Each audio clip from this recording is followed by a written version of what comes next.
വെൽസം എജു hub. So എല്ലാവരും സുഖമാണെന്ന് വിശ്വസിക്കുന്നു. സോ ഞാൻ ഈ ഒരു വീഡിയോ തുടങ്ങുന്നതിന് മുമ്പ് എനിക്ക് 1-2 കാര്യങ്ങൾ പറയാനുണ്ട്. ഒന്നാമത്തെ തന്നെ നമ്മളെ ഈ ഒരു പാർട്ട് ജോഗ്രഫിയുടെ അവസാനത്തെ പാർട്ടാണ്.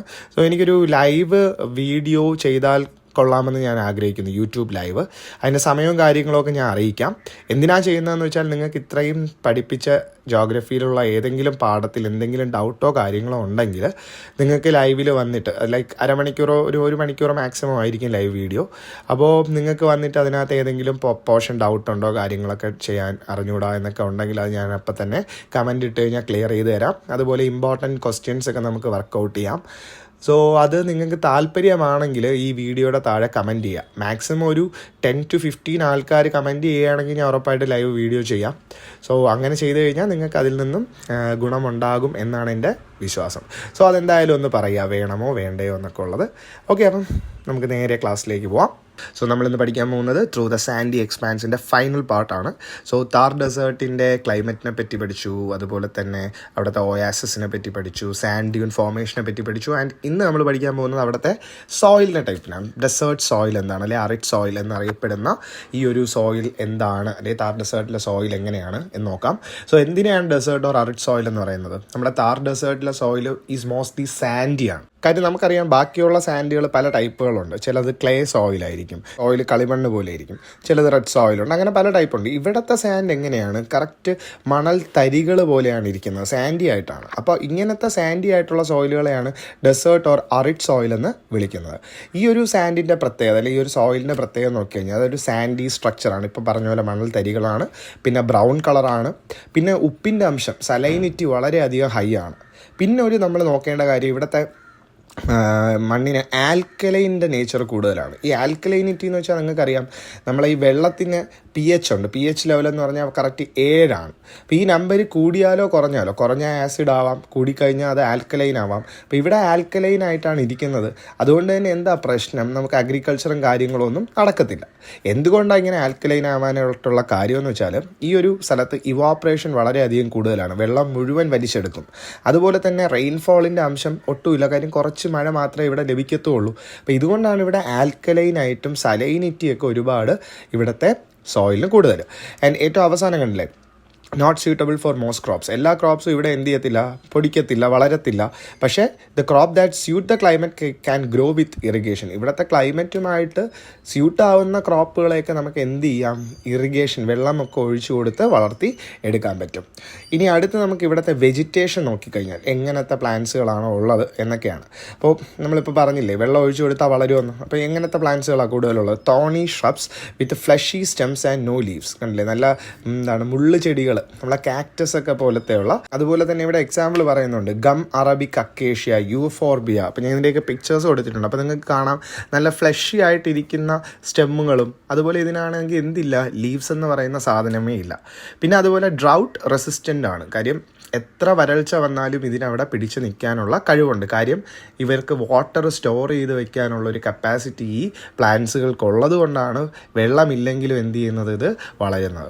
ഇനി ഈ പ്ലാന്റ്സുകളൊക്കെ കൂടുതൽ എവിടെയാണ് കാണുന്നത്? ഈസ്റ്റേൺ ഹിൽസിലൊക്കെയാണ് നമുക്ക് കൂടുതലും ഈ പ്ലാന്റുകളെ കാണാൻ പറ്റുന്നത്. സോ ഇനി അടുത്ത് നമ്മൾ പഠിക്കാൻ പോകുന്ന ഫോണയാണ്. ഇപ്പോഴും ഫോണ എന്താണ്, ഫ്ലോറ എന്താണെന്ന് ഡൗട്ടുള്ളവരുണ്ട്. പഠിക്കാനും എളുപ്പമാണ്. ഫ്ലവർ എന്നോർത്ത് വയ്ക്കുക. അപ്പോൾ FLO. അപ്പോൾ അതിനകത്ത് പ്ലാന്റ്സിനെ പറ്റിയാണ് പറയുന്നത്, ഫ്ലോറ. ഇനി ഫോണ നോക്കിക്കഴിഞ്ഞാൽ അതിലും എന്താണ്, ഒരു അനിമലിൻ്റെ Aയും Nഉം ഉണ്ട്, കണ്ടില്ലേ. അപ്പോൾ ഫോണ എന്ന് പറയുന്നത് അനിമൽസിനെയും ഫ്ലോറ എന്ന് പറഞ്ഞാൽ പ്ലാന്റ്സിനെയാണ്. അപ്പോൾ ഇവിടുത്തെ അനിമൽസ് ഏതൊക്കെയാണ്? മേജർ അനിമൽ എന്ന് പറയുന്നത് ക്യാമലാണ്. ക്യാമലിനെ വിളിക്കുന്നത് എന്താണ്, ഷിപ്പ് ഓഫ് ദ ഡെസേർട്ടാണ്. നമുക്ക് യാത്ര ചെയ്യാൻ ഏറ്റവും കൂടുതലും മരുഭൂമികളിൽ പറ്റുന്ന എന്തിനെ കൊണ്ടാണ്? ക്യാമലാണ്. അതിൻ്റെ ലോങ് ലെഗ്സൊക്കെ ഉള്ളത് കൊണ്ട് തന്നെ മണ്ണിൽ എന്ത് ചെയ്യത്തില്ല, കുഴിഞ്ഞങ്ങ് പോകത്തൊന്നുമില്ല. അപ്പം ക്യാമലാണ് ഏറ്റവും ബെസ്റ്റ്. അതിനെ കണ്ടാണ് ഷിപ്പ് ഓഫ് ദ ഡെസേർട്ട് എന്ന് വിളിക്കുന്നത്. ഇനി ഈ ഫോണയിൽ തന്നെ പല അനിമൽസും ഉണ്ട്. അനിമൽസും ബേർഡ്സും ഒക്കെ ഉണ്ട്. ഏതൊക്കെയാണ്? ബേർഡ്സ് ഉണ്ട്, റെപ്റ്റൈൽസ് ഉണ്ട്. റെപ്റ്റൈൽസ് എന്ന് പറയുമ്പോൾ നമ്മുടെ പാമ്പ്, അതുപോലെ നമ്മുടെ ഈ ലിസാർഡ് ടൈപ്പൊക്കെ ഉള്ള ഐറ്റംസ്, ഇതൊക്കെ അവിടെ വരും. പിന്നെ സ്കോർപ്പിയൻസ് ഉണ്ട്, മംഗൂസുകളുണ്ട്, റെഡ് ഫോക്സ് ഉണ്ട്, ചിങ്കാരയുണ്ട്. ചിങ്കാര എന്ന് പറയുന്നത് ഞാൻ പിക്ചർ കൊടുത്തിട്ടുണ്ട്, എൻ്റെ ഒരു മാനിനെ പോലെ ഇരിക്കുന്ന വേറൊരു ടൈപ്പുള്ളൊരു അനിമലാണ്. സോ ഇവിടെ ഈ അനിമൽസൊക്കെ വളരെ, ഈ സ്കോർപ്പിയനൊക്കെ എന്ന് പറഞ്ഞാൽ ഭയങ്കര വിഷമാണ്. ഈ റെപ്റ്റൈൽസ് ഭയങ്കര, നമ്മുടെ നിങ്ങളൊരു പക്ഷേ ആടുജീവിതം കണ്ടവർക്ക് അറിയായിരിക്കും, അതിനകത്തൊരു സീനുണ്ട്, ഈ സ്നേക്കുകൾ മണ്ണിനകത്തുനിന്നും ഇറങ്ങി വരുന്ന ഒരു സീൻ. അപ്പോൾ അത് കൊത്തിക്കഴിഞ്ഞാൽ സ്പോട്ട് മരണമാണ്. അപ്പോൾ അത്രയും വിഷമായിട്ടുള്ള അനിമൽസൊക്കെയാണ് ഉള്ളത്. അത് മണ്ണിൻ്റെ അടിയിലായിരിക്കും ഇത് കൂടുതൽ, നമുക്ക് കാണാൻ പോലും പറ്റില്ല. കയറി ഇരിക്കുന്നത് ഒരു പക്ഷേ ഇതിൻ്റെയൊക്കെ അടിയിലായിരിക്കാം. അതുപോലെ തന്നെ ഇവിടെ പ്രത്യേകിച്ച് ശ്രദ്ധിക്കേണ്ട കുറച്ച് നോട്ടബിൾ സ്പീഷീസ് ഉണ്ട്, എല്ലായിടത്തും കാണാതെ ഇവിടെ മാത്രം കാണുന്ന കുറച്ച് സ്പീഷീസാണ്. ഫാൽക്കൺ, നമ്മുടെ പരുന്ത് വർഗ്ഗത്തിലുള്ളതാണ്. പിന്നെ ഇന്ത്യൻ സ്പോട്ടഡ് ഈഗിള്, അതും പരുന്ത് വർഗ്ഗമാണ്. പിന്നെ Indian bustards, black bucks, wild cats. So ഇതിൻ്റെയൊക്കെ പിക്ചർ ഞാൻ കാണിക്കുന്നതുകൊണ്ട് നിങ്ങൾക്ക് എല്ലാം മനസ്സിലാവുന്നുണ്ടല്ലോ. ഇനി ഈ flora and fauna are adapted to desert climatic conditions. അപ്പം നമ്മൾ നേരത്തെ പറഞ്ഞ പ്ലാന്റ്സിനെ പറ്റി നമ്മൾ പറഞ്ഞായിരുന്നു, ഇപ്പോൾ അനിമൽസിനെ പറ്റിയാണ് പറയുന്നത്. സോ ഈ പ്ലാന്റ്സ് ആയാലും ഈ അനിമൽസ് ആയാലും ഈ ഡെസേർട്ടിലെ ക്ലൈമറ്റുമായിട്ട് എന്ത് ചെയ്തൊക്കെയാണ് അവർ അഡാപ്റ്റ് ചെയ്ത്, അവർക്ക് ആ ഒരു കാലാകാലങ്ങളായി എവല്യൂഷൻ സംഭവിച്ച് അവർക്ക് ഈ ഒരു ക്ലൈമറ്റുമായിട്ട് ജീവിക്കാൻ പറ്റും. ഓക്കെയാണ്. ഇനി നമ്മളെ ഹ്യൂമൻ ലൈഫ് നമുക്ക് നോക്കിയാലും ഇതുപോലെയാണ്. ഈ താർ ഡെസേർട്ടിലെ ഹ്യൂമൻ ലൈഫ് എന്താണ്, വളരെ സ്പാഴ്സിലി പോപ്പുലേറ്റഡ് ആണ്. സ്പാഴ്സിലി എന്ന് വെച്ചാൽ അവിടെ ആയിട്ട് ഇങ്ങനെ സ്കാറ്റർ ചെയ്ത് കിടക്കുകയാണ് വീടുകളെല്ലാം. വളരെ കുറച്ച് ആൾക്കാർ മാത്രമേ ജീവിക്കുന്നുള്ളൂ. കാര്യം എന്താ, അവർ ജീവിക്കുന്നുണ്ടെങ്കിലും അതൊരു ചലഞ്ചിങ് ലിവിങ് കണ്ടീഷനാണ്. നമുക്കിവിടുത്തെ പോലെ ഒരുപാട് വെള്ളമൊക്കെ എടുത്ത് ആവശ്യത്തിലധികം ഉപയോഗിക്കാനോ അങ്ങനെയൊന്നും പറ്റില്ല. വെള്ളമൊക്കെ വളരെ കുറച്ചാണ് കിട്ടുന്നത്. ഫുഡിൻ്റെ സോഴ്സ് ആയാലും വളരെ കുറച്ചാണ്. കാര്യം ഇവിടെ പ്ലാന്റ്സിന് എന്താണ്, ലീവ്സ് പോലും ഇല്ല. അപ്പോൾ നിങ്ങൾക്കറിയാം, ഫ്രൂട്ട്സ് തുടങ്ങിയ കാര്യങ്ങളൊക്കെ കിട്ടാൻ ഒരുപാട് ബുദ്ധിമുട്ടുള്ള ഏരിയയാണ്. People inhabit areas conducive to life mostly in rural areas. ഈ കൺഡ്യൂസീവ് എന്ന് വെച്ച് കഴിഞ്ഞാൽ നമുക്ക് ഫേവറബിളായിട്ട് നമുക്ക് താമസിക്കാൻ പറ്റുന്ന അന്തരീക്ഷമാണ്. അപ്പോൾ ഇവിടെ നോക്കിക്കഴിഞ്ഞാൽ ആൾക്കാർ എങ്ങനത്തെ സ്ഥലത്താണ് പോയി താമസിക്കുന്നത്, കൺഡ്യൂസീവ് ആയിട്ടുള്ള സ്ഥലങ്ങളിൽ, അതായത് ഡെസേർട്ടിൽ തന്നെ താമസിക്കാൻ പറ്റുന്ന സ്ഥലങ്ങളിൽ മാത്രമാണ്. അതെവിടെയാണ്, കൂടുതലും റൂറൽ ആയിട്ടുള്ള ഏരിയകളാണ്, വില്ലേജ് ടൈപ്പൊക്കെ വരുന്ന സ്ഥലങ്ങളിലാണ് ഇവർ കൂടുതലും പോയി താമസിക്കാറുള്ളത്. ഇനി വളരെയധികം ഡ്രൗട്ട് വരികയാണ്, സിവിയർ ഡ്രൗട്ട്, അത് ഭയങ്കര വരൾച്ച വരിക്കുന്ന സമയത്ത് ഇവരെന്ത് ചെയ്യും, മൈഗ്രേറ്റ് ചെയ്യും, ഒരു സ്ഥലത്തു നിന്ന് മറ്റൊരു സ്ഥലത്തേക്ക് പോകും. ആരെപ്പോലെ, നൊമാഡ്സ് അല്ലേ. നൊമാഡ്സ് എന്ന് വെച്ച് കഴിഞ്ഞാൽ അവരെന്താ ചെയ്യുന്നത്, ഒരിടത്ത് താമസിക്കും, പിന്നെ കുറേ കഴിയുമ്പോൾ അപ്പുറത്തേക്ക് പോകും. ആണ് ഈ നൊമാഡുകളുടെ ജീവിതം എന്ന് പറയുന്നത്. സോ ഇവിടെയും അതുപോലെ തന്നെ ആൾക്കാർ ഹാബിറ്റബിൾ ഏരിയ തപ്പി, അതായത് ഇവർക്ക് വെള്ളവും ഫുഡും ഒക്കെ അവൈലബിൾ ആയിട്ട് ക്യാമൽസിനൊക്കെ വളർത്താൻ പറ്റുന്ന രീതിയിലുള്ള സ്ഥലങ്ങളിലേക്ക് ഇവർ പോയി എന്ത് ചെയ്യും, താമസിക്കും. ഇനി രാജസ്ഥാനിൽ അഗ്രികൾച്ചർ നോക്കിക്കഴിഞ്ഞാൽ എന്താ, നമുക്കറിയാം agriculture in Rajasthan is limited, വളരെ കുറവാണ്. കാര്യം അവിടുത്തെ ക്ലൈമറ്റ് എന്താ, അറിഡ് ക്ലൈമറ്റാണ്. അതായത് എപ്പോഴും ചൂടായിരിക്കും, വളരെ ഹോട്ടായിരിക്കും, ലോ റെയിൻഫോൾ ആയിരിക്കും. അതിനാണ് അറിഡ് ക്ലൈമറ്റ് എന്ന് പറയുന്നത്. സോ ഇവിടെ ക്രോപ്സുകൾക്ക് വളരണമെങ്കിൽ എന്താണ്, ഒരു മിനിമൽ വാട്ടർ വേണം. നമ്മൾ ഇറിഗേഷൻ വഴി നമ്മൾ വെള്ളം എത്തിച്ചു കൊടുത്തു കഴിഞ്ഞാൽ എന്ത് ചെയ്യും, ഇതിനെ വളരാൻ പറ്റും. For example bajra, jowar, wheat, cone, millet, ground nut, cotton തുടങ്ങിയ ഇത്രയും എന്താണ് ക്രോപ്സുകൾ അവിടെ വളരും. പക്ഷേ നമുക്ക് എന്ത് വേണം, വെള്ളത്തിൻ്റെ അംശം അവിടെ അവർക്ക് എത്തിച്ചു കൊടുക്കണം. അതൊക്കെ ഇറിഗേഷൻ വഴി നമുക്ക് ചെയ്തു കൊടുക്കാം. അങ്ങനെ irrigation enables commercial farming in some areas. കണ്ടോ, ഇറിഗേഷൻ വെള്ളം എത്തിച്ചു കൊടുത്തു കഴിഞ്ഞാൽ നമുക്ക് ഈവൻ ഡെസേർട്ട് ഏരിയയിൽ കൊമേഴ്ഷ്യൽ ഫാമിംഗ്, അതായത് നമുക്ക് വ്യാപാരം ചെയ്യാൻ, കച്ചവടം വരെ ചെയ്യാൻ പറ്റുന്ന രീതിയിലുള്ള ക്രോപ്പുകളെ നമുക്ക് എന്ത് ചെയ്യാൻ പറ്റും, അത്രത്തോളം പൊടിച്ച് എടുപ്പിക്കാൻ പറ്റും. ഇനി ഇന്ദിരാഗാന്ധി കനാൽ പ്രോജക്റ്റ് ഉണ്ട്. അതൊരു മെയിനായിട്ട് ഈ ഡെസേർട്ട് ഏരിയയിൽ ഇതുവഴിയൊക്കെ പോകുന്ന, ഡെസേർട്ട് ഏരിയയിലൂടെ പോകുന്ന സ്ഥലങ്ങളിലൊക്കെ ഈ വെള്ളം വയ്ക്കുന്നത് തന്നെ ഈ ഒരു കനാൽ വഴിയാണ്. അപ്പോൾ ഈ കനാലാണ് ഇവരുടെ മെയിനായിട്ട് വെള്ളത്തിൻ്റെ സോഴ്സ്, ഉറവിടം എന്ന് പറയുന്നത്. ഇനി പാസ്റ്റോറലിസം. അപ്പോൾ പാസ്റ്റോറലിസം അല്ലെങ്കിൽ പാസ്റ്റോറൽസ് എന്നൊക്കെ പറഞ്ഞു കഴിഞ്ഞാൽ എന്താണ്, നമ്മളെ ഈ ആട്ടിടയന്മാർ അല്ലെങ്കിൽ നമ്മളെ ഈ കന്നുകാലികളെയൊക്കെ വളർത്തി ജീവിക്കുന്ന ആൾക്കാരെയാണ് പാസ്റ്റോറലിസ്റ്റുകൾ എന്നൊക്കെ പറയുന്നത്. അപ്പോൾ നമ്മൾ പണ്ട് ചരിത്രത്തിൽ പഠിച്ചിട്ടുണ്ട്, ഈ ആര്യൻസൊക്കെ ഇന്ത്യ കീഴടക്കാൻ വന്ന സമയത്ത് അവർ പാസ്റ്റോറലിസ്റ്റുകളായിരുന്നു എന്നൊക്കെ പറഞ്ഞിട്ട്. സോ അത് നമുക്കിവിടെ പഠിക്കാനില്ല, ജസ്റ്റ് നമുക്ക് നോക്കാം. ഈ പാസ്റ്റോറലിസം എന്ന് പറയുന്നത് എന്താണ്, farming is limited due to arid and semi arid conditions. അപ്പോൾ ഇവർക്ക് ഫാമിംഗ് ചെയ്യണമെങ്കിൽ, ഈ കന്നുകാലികളെയൊക്കെ വളർത്തണമെങ്കിൽ ഇവിടെ ഭയങ്കര കുറവായിട്ട് നമുക്ക് വളർത്താൻ പറ്റൂ. കാര്യം എന്ന് വെച്ചാൽ ഇവിടെ ഹോട്ടാണ്. അതുപോലെ സെമി അറിഡ് എന്ന് പറഞ്ഞു കഴിഞ്ഞാൽ കുറച്ച് റെയിൻഫോൾ കിട്ടും, പിന്നെ നല്ല ചൂട്, അങ്ങനത്തെ ഏരിയയാണ് സെമി അറിഡ് എന്ന് പറഞ്ഞാൽ. അറിഡ് എന്ന് പറഞ്ഞാൽ എപ്പോഴും ചൂടായിരിക്കും. ഇനി മെനി പീപ്പിൾ എൻഗേജ് ഇൻ കാറ്റിൽ റിയറിങ്. അപ്പോൾ കൂടുതലും ആൾക്കാർ ചെയ്യുന്ന ജോലി എന്താണ്, ഈ ക്യാമൽസും ഷീപ്പും അങ്ങനത്തെ ഐറ്റങ്ങൾ, ഗോട്ട്, അതിനെയൊക്കെയാണ്. ഷീപ്പ് ഇവിടെ കുറവാണ്, ഗോട്ടുകളെയൊക്കെ കൂടുതലും വളർത്തി, അതിനെയാണ് കാറ്റിൽ റിയറിങ് എന്ന് പറയുന്നത്. അതിൻ്റെ സ്കിൻ എടുക്കുക, പിന്നെ പാലെടുക്കുക തുടങ്ങിയതൊക്കെ, മീറ്റ് തുടങ്ങിയതൊക്കെ പാസ്റ്റോറലിസ്റ്റുകൾ ചെയ്യുന്ന ജോലിയാണ്. Rajasthan has about 10% of India total life stock. അപ്പോൾ ഇന്ത്യയുടെ 10% ലൈഫ് സ്റ്റോക്ക്, അപ്പോൾ ലൈഫ് സ്റ്റോക്ക് എന്ന് പറയുന്നത് നമ്മളെ ഈ അനിമൽസ്, ക്യാമൽസ്, അതുപോലെ ഷീപ്പ്, ഗോട്ട്, ബഫലോസ് തുടങ്ങിയ കാര്യങ്ങളൊക്കെയാണ് ലൈഫ് സ്റ്റോക്കുകളെന്ന് പറയുന്നത്. സോ ഈ ഒരു ലൈഫ് സ്റ്റോക്കുകളിൽ നിന്ന് ഇവർക്ക് ഒരുപാട് എന്താണ് പാല്, സ്കിന്ന്, ലെതറിൻ്റെ ആവശ്യമായിട്ടുള്ള സാധനങ്ങൾ ഇതൊക്കെ എടുക്കുന്നതൊക്കെ ഈ ഒരു ഏരിയയിൽ നിന്നാണ്. അപ്പോൾ അതിനൊപ്പം തന്നെയാണ് താഴെ പറഞ്ഞിട്ടുള്ള അവിടുത്തെ അനിമൽസ് ഏതൊക്കെയാണ്, ഗോട്ട്സ്, ബഫല്ലോ, ഷീപ്പ്, കവ്, ക്യാമൽസ് തുടങ്ങിയതൊക്കെയാണ് ഇവർ മെയിനായിട്ട് പാസ്റ്ററലിസ്റ്റുകൾ വളർത്തുന്നത്. ഇതിനെ മൊത്തത്തിൽ വിളിക്കുന്ന പേരാണ് പാസ്റ്ററലിസം എന്ന് പറയുന്നത്. ഇനി മൈനിങ് നോക്കിക്കഴിഞ്ഞാൽ രാജസ്ഥാനിലെ ഏറ്റവും മേജർ മൈനിങ് റീജിയൻ എന്ന് പറയുന്നത് അവിടുത്തെ മെയിനായിട്ട് അവിടെ നിന്ന് കിട്ടുന്ന മാർബിൾ എന്ന് പറയുന്നത് മക്രാന മാർബിളാണ്. ഇതേ മക്രാന മാർബിൾ ഉപയോഗിച്ചുകൊണ്ടാണ് താജ്മഹൽ നിർമ്മിച്ചിട്ടുള്ളത്. അപ്പോൾ സാറ് താജ്മഹൽ പോയിട്ടുണ്ട് ഒരു പ്രാവശ്യം. അപ്പോൾ ഈ മാർബിളിൻ്റെ പ്രത്യേകത എന്ന് വെച്ചാൽ വളരെയധികം തണുപ്പ് ലഭിക്കുന്ന ഒരു മാർബിളാണ്. നല്ല ചൂടുള്ള സമയത്തായാലും നമ്മൾ താജ്മഹലിനകത്ത് കയറുമ്പോൾ വളരെയധികം തണുത്ത ഒരു ഫീലാണ്. അപ്പോൾ നിങ്ങൾക്ക് എപ്പോഴെങ്കിലും ഒരു ചാൻസ് കിട്ടുകയാണെങ്കിൽ മസ്റ്റായിട്ടും ഡൽഹി പോകുന്നെങ്കിൽ താജ്മഹൽ വിസിറ്റ് ചെയ്യുക. Okay, so marble from Rajasthan is widely used including Kerala. അപ്പോൾ കേരളയിലും ഈ രാജസ്ഥാൻ മാർബിൾ ഒരുപാട് ഉപയോഗിക്കാറുണ്ട്. അപ്പോൾ ഇവിടെയൊക്കെ പല വീടുകളിലും രാജസ്ഥാൻ മാർബിളിൻ്റെ ഉപയോഗിച്ച് കൺസ്ട്രക്ഷൻ ചെയ്യാറുണ്ട്. കോസ്റ്റും അതുപോലെ കുറച്ച് കൂടുതലാണ്. സോ ഇനി ബാക്കിയുള്ള മിനറൽസ് ഏതൊക്കെയാണ് നമ്മൾ ഈ രാജസ്ഥാനിൽ നിന്ന് മൈൻ ചെയ്തെടുക്കുന്ന, കുഴിച്ചെടുക്കുന്ന ഏതൊക്കെയാണ്? ലെഡ് എടുക്കും, സിങ്ക്, സിൽവർ, കോപ്പർ, ടങ്സ്റ്റണൊക്കെ നമ്മൾ ഈ ബൾബിനകത്തൊക്കെ ഉപയോഗിക്കുന്ന ഐറ്റമാണ് ഈ ടങ്സ്റ്റൺ എന്ന് പറയുന്നത്. പിന്നെ manganese, iron, gypsum, lignite and limestone ചുണ്ണാമ്പ് കല്ലാണ്. സോ ഇതിനകത്ത് നിങ്ങൾക്ക് അറിഞ്ഞുകൂടാത്ത മിനറൽസ് ഉണ്ടെങ്കിൽ പറഞ്ഞാൽ മതി, സാറ് താഴെ കമൻറ്റ് ചെയ്ത് തരാം. ഓക്കെ, കാര്യം നിങ്ങൾക്ക് ഈ ഒരു ടോപ്പിക് അത്രത്തോളം ഇമ്പോർട്ടൻ്റ് അല്ല, കാര്യം ഇതിനേക്കാളും നല്ല ഇമ്പോർട്ടൻ്റ് ആയിട്ടുള്ള ക്വസ്റ്റ്യൻസ് ഈ പാഠത്തിൽ നിന്ന് വരും. ബട്ട് ഞാൻ അതുകൊണ്ടാണ് വളരെ കുഞ്ഞ് നോട്ടായിട്ട് നിങ്ങൾക്ക് പ്രിപ്പയർ ചെയ്ത് തന്നത്. ജസ്റ്റ് വായിച്ച് മനസ്സിലാക്കി വെച്ചിരിക്കുക. ഓക്കെ, ഈ നോട്ട് മാത്രം പഠിച്ചാൽ മതി, അല്ലാതെ ആ ഒരു ടെക്സ്റ്റിനകത്തുള്ള മുഴുവൻ പഠിച്ചുകൊണ്ട് നിൽക്കേണ്ട. സോ നെക്സ്റ്റ് വന്നിട്ട് ഹാൻഡിക്രാഫ്റ്റ് ഇൻഡസ്ട്രി. ഹാൻഡിക്രാഫ്റ്റ് ആ വാക്കിൽ തന്നെയുണ്ട്, ഹാൻഡ്. ഇപ്പോൾ കൈ ഉപയോഗിച്ച് കൈത്തറി വർക്കുകളൊക്കെ ചെയ്തുണ്ടാക്കുന്ന സാധനങ്ങളാണ്.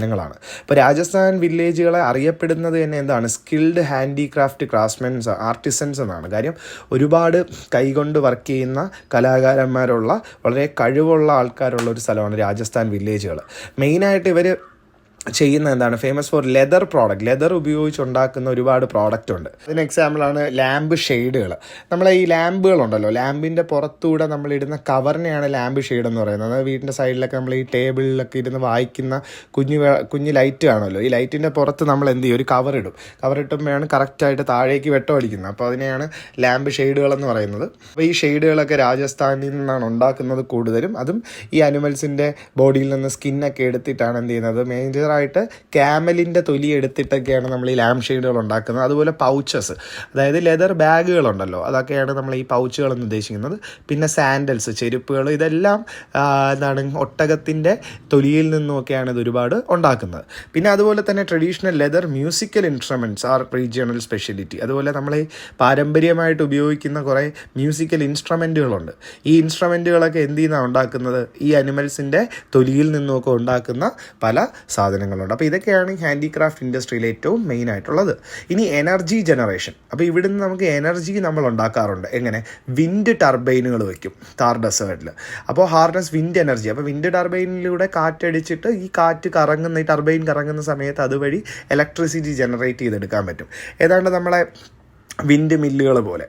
പിന്നെ വിൻഡ് പാർക്കുകൾ വെച്ചിട്ടുണ്ട്. വിൻഡ് പാർക്കുകൾ വെച്ചിട്ടുള്ളതും എന്തിനു വേണ്ടിയിട്ടാണ്? ഇതുപോലെ ഇലക്ട്രിസിറ്റി എടുക്കാൻ വേണ്ടിയിട്ടാണ്. പിന്നെ സോളാർ പാനൽസ് ഉണ്ട്. സോളാർ പാനൽസ് നിങ്ങൾക്ക് അറിയാം അല്ലേ? ഈ സോളാർ പാനലുകളിൽ നിന്നും സൂര്യപ്രകാശം വഴി അതിൽ നിന്നും കറണ്ട് ജനറേറ്റ് ചെയ്യാൻ പറ്റും. ഇനി ഈ 3 രീതിയിലും കുറേ കറണ്ട് ജനറേറ്റ് ചെയ്തെന്ന് പറഞ്ഞു. ഈ ജനറേറ്റ് ചെയ്ത കറണ്ട് എന്തിനു വേണ്ടിയിട്ടാണ് ഉപയോഗിക്കുന്നത്? Used for desalination of water. ഇവിടെ കിട്ടുന്ന വെള്ളത്തിന് ഒരുപാട് ഉപ്പിൻ്റെ അംശമായതുകൊണ്ട് തന്നെ ഇവരെന്ത് ചെയ്യും? ഈ എനർജി ഉപയോഗിച്ചിട്ട് വെള്ളത്തിൻ്റെ ഉപ്പിൻ്റെ അംശം മാറ്റാൻ വേണ്ടിയിട്ട് കുറച്ച് പ്രോസസ്സും കാര്യങ്ങളൊക്കെ ചെയ്യും. അതിന് കറണ്ടിൻ്റെ ആവശ്യമുണ്ട്. അപ്പോൾ ഈ എനർജി എടുത്തിട്ടാണ് അവരെന്ത് ചെയ്യുന്നത്? ഡീസാലിനേഷൻ എന്ന് പറയുന്ന പ്രോസസ്സ് ചെയ്യുന്നത്. അതായത് ഉപ്പിൻ്റെ അംശം മാറ്റി വെള്ളത്തിനെ എന്തിനു വേണ്ടിയിട്ട്? അഗ്രികൾച്ചർ ആവശ്യങ്ങൾക്കും അവർക്ക് സ്വന്തമായിട്ടുള്ള യൂസിനൊക്കെ എടുക്കാൻ പറ്റും. ഇനി ടൂറിസം നോക്കിക്കഴിഞ്ഞാലോ, ടൂറിസമാണ് താർ ഡെസേർട്ടിലെ ഏറ്റവും കീ സോഴ്സ് ഓഫ് ഇൻകം. അവിടെ ഏറ്റവും കൂടുതൽ വരുമാനം കിട്ടുന്നത് എങ്ങനെയാണ്? താർ ഡെസേർട്ടിൽ ഈ ടൂറിസം വഴിയാണ്. ഇവരുടെ മേജർ അട്രാക്ഷൻ എന്ന് പറയുന്നത് Hawa Mahal. Ajmer fort, Dilwara Jain temple, Ranakpur Jain temple. അപ്പോൾ സാർ ഇവിടെ അജ്മർ ഫോർട്ടും ഹവാ മഹലൊക്കെ പോയിട്ടുണ്ട്. So one of the best സ്ഥലങ്ങൾ. ഇനി അജ്മർ ഫോർട്ടൊക്കെ നല്ല രസമാണ്. സോ അതുപോലെ തന്നെ ജൽമഹൽ എന്ന് പറയുന്നൊരു സ്ഥലമുണ്ട്. അപ്പോൾ camel rides with local guides are popular among tourist. അപ്പോൾ മെയിനായിട്ട് ഈ ടൂറിസം പർപ്പസിൽ ആൾക്കാർ വരുന്നത് ഈ ക്യാമൽ റൈഡിന് വേണ്ടിയിട്ടാണ്. അപ്പം ക്യാമൽ റൈഡ് വരുന്ന സമയത്ത് അവരുടെ കൂടെ ലോക്കൽ ഗൈഡുകളുണ്ട്. അതായത് ഇവർക്ക് കാര്യങ്ങളെല്ലാം പറഞ്ഞു കൊടുക്കാനും ഇത്തരം കാര്യങ്ങൾക്കൊക്കെ നമുക്ക് ടൂറിസ്റ്റുകൾ വരാറുണ്ട്. പിന്നെ ടൂറിസം പ്രൊവൈഡ്സ് എംപ്ലോയ്മെൻറ്റ്. അവിടെ താമസിക്കുന്ന ലോക്കൽസ് അല്ലേ, ഇപ്പോൾ അവിടെ ജനിച്ച് വളർന്ന ആൾക്കാർക്കൊക്കെ നല്ല ജോലിയും കാര്യങ്ങളൊക്കെ കിട്ടുന്നത് ടൂറിസം വഴിയാണ്. അപ്പോൾ ഇനി കൺക്ലൂഷൻ നോക്കിക്കഴിഞ്ഞാൽ മൊത്തമായിട്ട് താർ ഡെസേർട്ടിനെ പറ്റി പറയുന്നതാണ് ഈ ലാസ്റ്റ് പേജിലുള്ളത്. താർ ഡെസേർട്ടിലെ ക്ലൈമറ്റ് എന്ന് പറയുന്നത് ഭയങ്കര ഹാർഷാണ്, ഭയങ്കര ഹീറ്റാണ്, പിന്നെ സ്ട്രോങ് വിൻഡ് ഉണ്ട്, അതുപോലെ ലിറ്റിൽ റെയിൻഫോളേ അവിടെ കിട്ടത്തുള്ളൂ. ടെമ്പറേച്ചർ ചില സമയങ്ങളിൽ 50 ഡിഗ്രി വരെ കൂടും. അതിൻ്റെ കാരണമായിട്ട് വാട്ടർ സ്കാഴ്സിറ്റി, വെള്ളത്തിൻ്റെ അംശം ഒട്ടും കിട്ടാതാവും. പിന്നെ അതുപോലെ തന്നെ പുവർ റോഡ് നെറ്റ്വർക്ക്സും കമ്മ്യൂണിക്കേഷനുമാണ്. കാര്യം പ്രോപ്പറായിട്ട് റോഡും കാര്യങ്ങളൊന്നുമില്ല. അതുപോലെ തന്നെ due to heat and winds അല്ലേ. അപ്പോൾ ഈ കമ്മ്യൂണിക്കേഷനും റോഡ് നെറ്റ്വർക്കൊന്നും കറക്റ്റായിട്ട് കിട്ടാത്തതിൻ്റെ മെയിൻ കാര്യം ഭയങ്കര ചൂടും വിൻഡും ഒക്കെ ഉള്ള ഒരു ഏരിയ ആയതുകൊണ്ടാണ്. ഇപ്പോൾ despite challenges people adapt and live in harmony. പക്ഷേ ഇത്രയും ചലഞ്ചുകളും കാര്യങ്ങളും ഉണ്ടെങ്കിൽ പോലും അവർ നല്ല സന്തോഷത്തോടെയൊക്കെയാണ് അവർ ജീവിക്കുന്നത്. So the chapter remains us the importance of conserving nature and resources, especially in resource rich areas like Kerala. അപ്പോൾ ഈ ഒരു പാഠം വഴി നമുക്ക് മനസ്സിലാവുന്നത് എന്തൊക്കെ കൊണ്ടാണ് ഈ നമ്മൾ നേച്ചറിനെ കൺസേർവ് ചെയ്യുക, അതായത് സംരക്ഷിക്കുന്നതിൻ്റെ ഉപയോഗം തുടങ്ങിയ കാര്യങ്ങളൊക്കെയാണ് പറയുന്നത്. അതുപോലെ തന്നെ കേരളത്തിലായാലും നമ്മൾ കേരളത്തിനെയും കൺസേർവ് ചെയ്യണം. കാര്യം കേരളം എന്ന് പറയുന്നത് ഒരുപാട് റിസോഴ്സുകളൊക്കെ ഉള്ള ഒരു റിച്ച് ഏരിയയാണ്. സോ ഇത്രയാണ് നിങ്ങൾക്ക് ത്രൂ ദ സാൻഡി എക്സ്പാൻസിലുള്ളത്. സോ ഞാൻ നിങ്ങൾക്ക് ഉടനെ തന്നെ ഈ ഒരു 3 പാഠങ്ങളിൽ നിന്നും ഏറ്റവും കൂടുതലും ചോദിക്കാനുള്ള ഇമ്പോർട്ടൻറ്റ് ക്വസ്റ്റ്യൻസ് നിങ്ങൾക്ക് ഈ പ്രാവശ്യം ഡിസംബറിനുള്ള ക്വസ്റ്റ്യൻസും കാര്യങ്ങളും എല്ലാം പ്രിപ്പയർ ചെയ്തുകൊണ്ട് ഒരു വീഡിയോ ചെയ്യാം. പിന്നെ നിങ്ങൾക്ക് ഞാനൊരു പ്ലാൻ ചെയ്യുന്നതെന്ന് വെച്ചാൽ ഒരു ലൈവ് സെഷൻ ചെയ്താലോ എന്നാണ് എനിക്കൊരു ഐഡിയ. അപ്പോൾ ലൈവ് സെഷൻ ചെയ്യുന്നതോടെ നിങ്ങൾക്ക് വന്നിട്ട് താഴെ കമൻസും കാര്യങ്ങളും ഇട്ട് കഴിഞ്ഞാൽ ആ ടോപ്പിക്ക് മാത്രം എനിക്ക് ഒന്നുകൂടെ വേണമെങ്കിൽ പറഞ്ഞ് എക്സ്പ്ലെയിൻ ചെയ്യാം. സോ നിങ്ങൾക്ക് അങ്ങനെ ഒരു ലൈവ് വീഡിയോ വേണമെങ്കിൽ ഈ വീഡിയോയുടെ താഴെ കമൻറ്റ് ചെയ്യുക.